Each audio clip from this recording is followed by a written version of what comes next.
আমি সাংবাদিক ইলিয়াস হোসেনকে বলতে চাই, আপনি এমন কি দেখলেন জামাত ইসলাম শফিকুর রহমানের, এমন কি দেখলেন যে তার বিরুদ্ধে অকট্টভাবে কথা বলছেন, গালাগালি করছেন, অনেক কিছু অপবাদ দিচ্ছেন? জামাত ইসলামের বর্তমান আমির শফিকুর রহমান অত্যন্ত ভদ্র মানুষ, অত্যন্ত সম্মানীয় মানুষ। এই সম্মানীয় মানুষকে যদি আপনি সমাজের মুখে উলঙ্গ করতে চান, সমাজের মানুষের কাছে খারাপ করতে চান, তার বিরুদ্ধে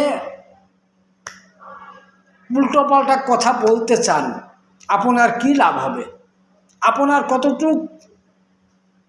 লাভ হবে সেই বিষয়টি আপনি একটু ভেবে দেখবেন।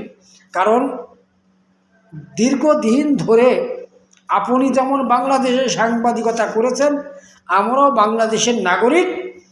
জামাত ইসলামকে আমরা যেভাবে চিনি আপনিও সেইভাবেই চিনেন।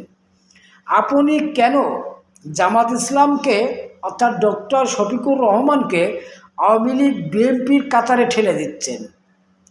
এটা কখনোই ঠিক না। আওয়ামী লীগ বিএনপির কাতারে ঠেলে দেওয়া খুবই দুঃখজনক।